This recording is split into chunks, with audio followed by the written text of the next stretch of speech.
In the meanwhile, I had taken again upon me the business of the post office, whither I returned on the morning of the 21st. Nothing had been wanting in the material part of that service, for that would have been impossible. But the late Postmaster General had thrown the persons employed into the most deplorable confusion. He had not only urged and favorably received the most absurd informations, but he had even rewarded them. In consequence, hatred and distrust had made the greater part of the clerks enemies to one another. They were all either Jacobins or noblemen. I learned for the first time that in a department I had governed during 13 years, there were priests, regicides, Knights of St. Louis, and emigrants. The latter especially, so supple and incapable, had persecuted their superiors with incredible fury in the hopes to get into their places. I put an end to such scandalous practices by refusing to take any interest in them, and these gentlemen were the foremost to sign the additional acts to the Constitution and take the oath of allegiance to the Emperor.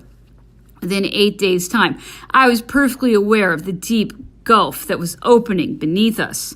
The too famous proclamation of the Congress of Vienna had reached France before that of the Emperor.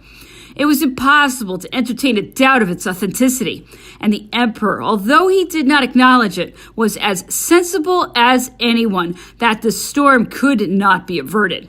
I had wished that, renouncing the past, he had taken no other title than Lord Lieutenant of the Kingdom, governing in the name of his son. I was, however, soon convinced that such a measure would have been impossible. Nothing, therefore, remained but to advance boldly with the imperial crown upon his head. Was he to maintain a constitution? I know that that question was debated very warmly and that it found able antagonists. In putting it aside, it was said nothing remained. The great fault of Napoleon's reign was then paid for. I mean, the want of ensemble, the absence of all those laws so strongly claimed by the old friends of liberty, which before had ruined all, and which still poisoned our present situation. What a deplorable idea it was to wish to maintain those numerous contradictory decrees, 100 times more dangerous than the ordinances of the king. It was in the name of independence that he ought to have spoken, in the name of his son that he ought to have commanded. The enemy once beaten, it was time to think of settling the internal contest. But I must acknowledge that the emperor was awed by the energy of all that surrounded him. The 11 months of the king's reign had thrown us back to 1792. And the emperor soon perceived it, for he no longer found the submission, the deep respect, and the imperial etiquette he was accustomed to. He used to send for me 2 or 3 times a day to talk with me for hours together. It happened sometimes that the conversation languished. One day, after we'd walked up and down the room in silence, tired of that fancy and my business pressing me, I made my obeisance and was going to retire. "How?" said he, surprised, but with a smile. "Do you thus leave me so?" I should certainly not have done so a year before, but I had forgotten my old pace, and I felt that it would be impossible to get into it again. In one of those conversations, the subject of which was the spirit of liberty, that showed itself on all sides with so much energy, he said to me in a tone of interrogation, "All this will last 2 or 3 years?" "That, your majesty, must not believe. It will last forever." He was soon convinced of the fact himself, and he more than once acknowledged it. I have even no doubt that if he had vanquished the enemy and restored peace, his power would have been exposed to great danger among the civil broils. The Allies made a great mistake in not letting him alone. I do not know what concessions he would have made, but I am well acquainted with all those the nation would have demanded, and I sincerely think he would have been disgusted with reigning, when he must have found himself a constitutional king after the manner of the patriots. Nevertheless, he submitted admirably well to a situation, at least in appearance. At no period of his life had I seen him enjoy more unruffled tranquility. Not a harsh word to anyone, no impatience. He listened to everything and discussed with that wonderful sagacity and devoted reason that were so conspicuous in him. He acknowledged his faults with most touching ingenuousness, or examine his own position with a penetration to which his enemies themselves were strangers. The enthusiasm of the nation still soon cooled. It has often been said that the change was caused by the additional acts. That measure, no doubt, contributed greatly to it, but there was another reason still, which was that the people felt less love for the emperor than hatred for the Bourbons. The latter being once repulsed, the nation was satisfied, and when they received the emperor with so much warmth, the French, according to their custom, did not think of the morrow. Contented to see the royalists, who had made themselves the enemies of everybody, humbled and restrained, they were soon shocked at discovering that their victory would cost them peace, the advantages of trade, and all the sacrifices that an obstinate war draws after it. And nevertheless, such a revolution could not be made without running some risk. The foreign sovereigns, considering it a point of honor to maintain the House of Bourbon on the throne. In the meanwhile, all those who had already fought nobly answered to the call of honor and necessity. But as it was no longer possible to think of conscription, instead of 400,000 men whom government declared to be under arms, there were scarcely 250,000, and with those we were forced to begin the war. The Bourbons had been strongly shaken in public opinion. The emperor was still more so. The royalists, who had not shown themselves because they had been taken unawares, began to feel more easy under the shelter of liberty they were soon going to crush. And all the patriots who must be carefully distinguished from the friends of the country found themselves face to face, covered with the colors under which they fought. Old quarrels sprang up again, and the new camp soon presented the image of anarchy. The election was made in the same spirit, and the same divisions appeared in the Chamber of Representatives. The emperor had thought of the Champ de Mai with a view of making an impression on the public mind, but the electors who were sent there were shocked at the sight of the throne, at the splendor of the court, and even at the mass that was celebrated. For their prejudiced eyes saw nothing but the emperor and his arbitrary law without thinking of the enemies that were assembling. A great many were thinking of the miracles of 1792 without reflecting on the difference of the periods. In 1792, France possessed an almost inexhaustible treasure in her paper money.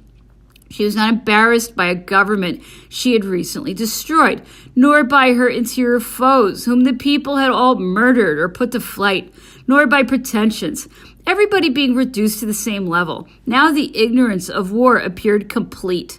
Still, enthusiasm was raised to its highest pitch, and the French wished for independence at any price. The people were enraged, barbarous, but not corrupt. The army was brave, ambitious of glory, but indifferent to wealth and favor. Now all was changed. The men who had employments wished to keep them, and were in consequence wavering and without resolution. The army had its marshals, ashamed of the wretched part they had played at the Restoration, and despised by the soldiers. Finally, in the presence of their old master, detesting the Bourbons and fearing their return, but still more fearful of a new war, which they were sensible they could no longer wage with the former advantages, which had procured them so much glory and fortune. The emperor had resumed all his titles, and even the offensive form of Napoleon, by the grace of God and the constitution of the empire. The Council of State took a fancy to proclaim the sovereignty of the people.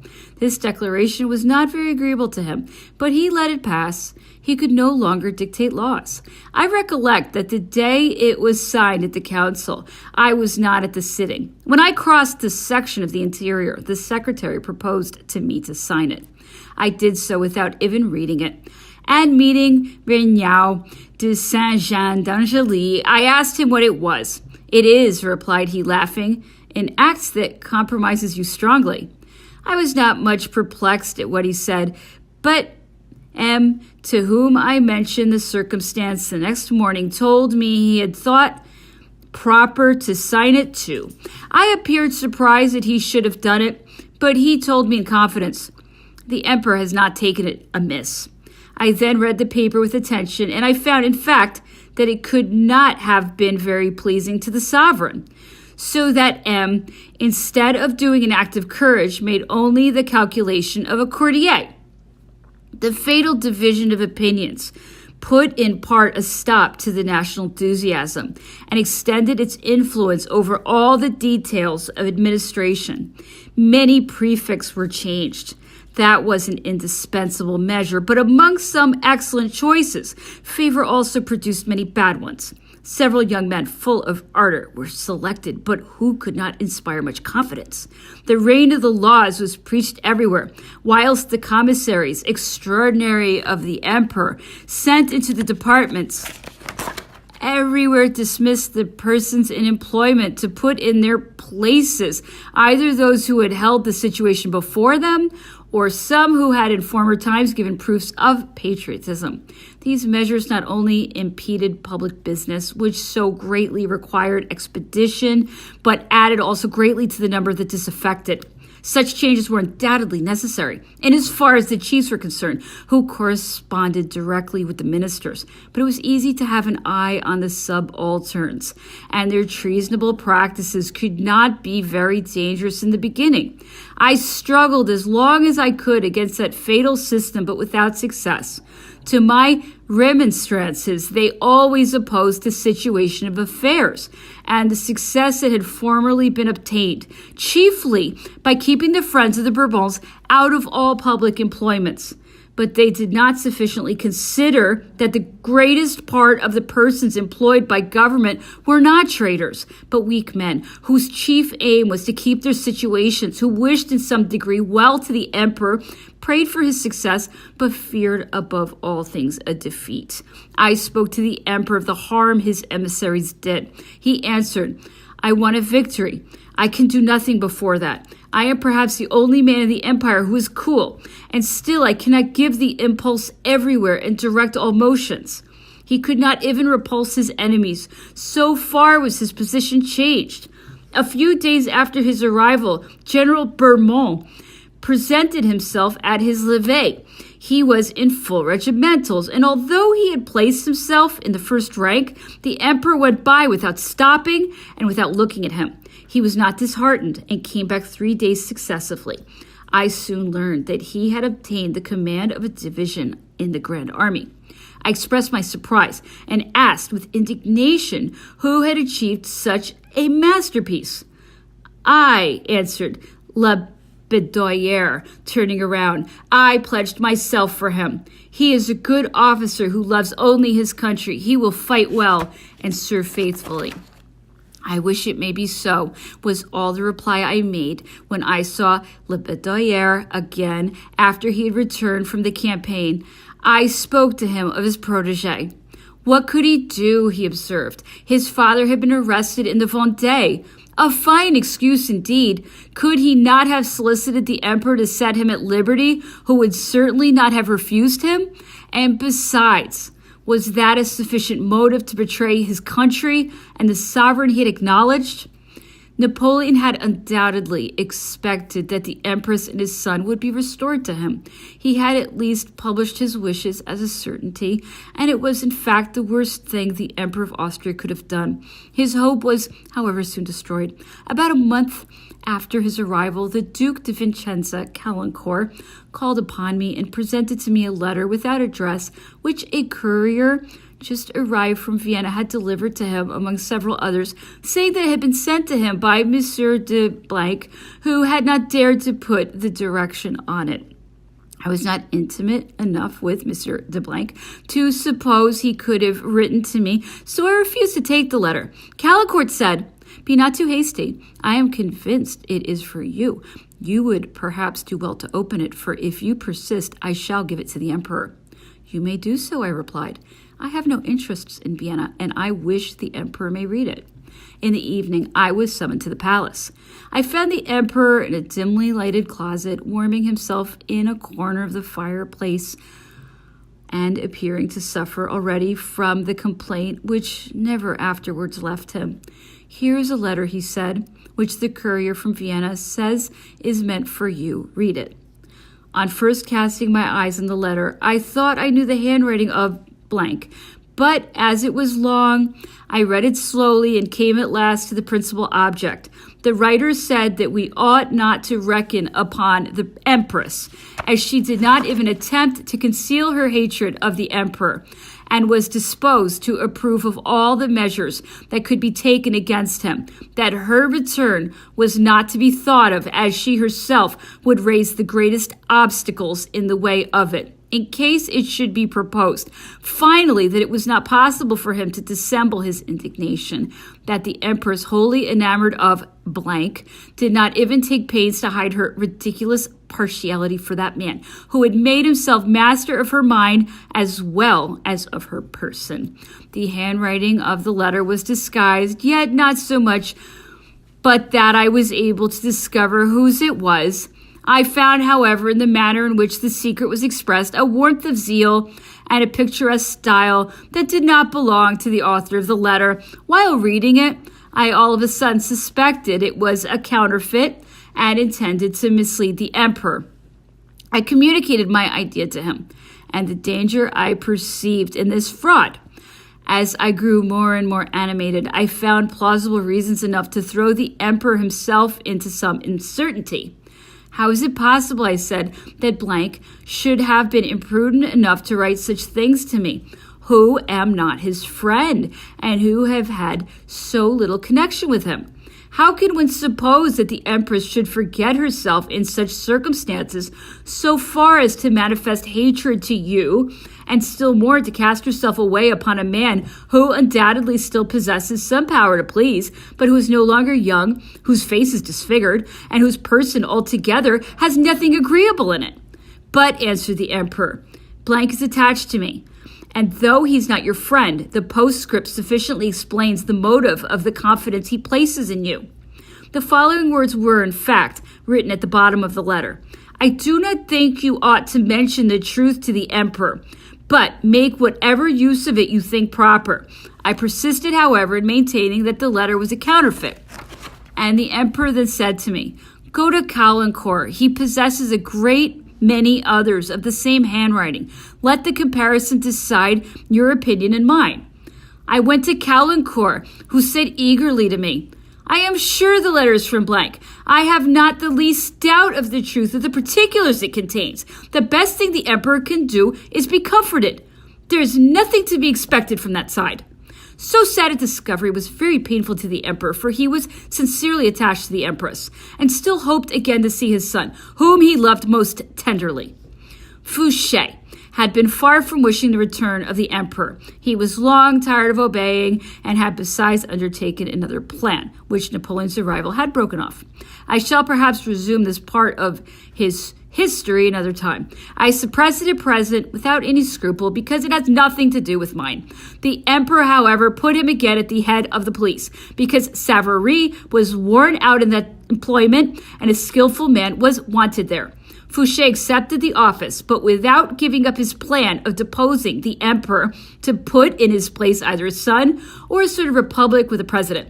He had never ceased to correspond with Prince Metternich, and if he is to be believed, he had tried to persuade the Emperor to abdicate in favor of his son.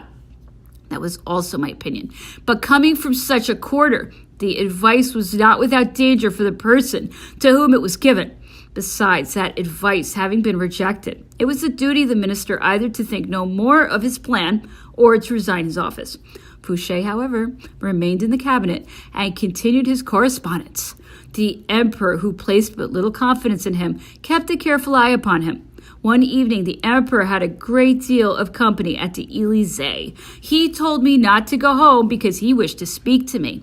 When everybody was gone, the Emperor stopped with Fouché in the apartment next to the one I was in. The door remained half open. They walked up and down together, talking very calmly. I was therefore greatly astonished when, after a quarter of an hour, I heard the Emperor say to him gravely, "You are a traitor. Why do you remain minister of the police if you wish to betray me? It depends on me to have you hanged, and everybody would rejoice at your death." I did not hear Fouché's reply, but the conversation lasted above half an hour longer, always walking up and down. When Fouché went away, he bade me cheerfully good night and said that the emperor had gone back to his apartments. In truth, when I went in, he was gone, but the day after he spoke to me in that conversation, I suspected, he said, that the wretch was in correspondence with Vienna.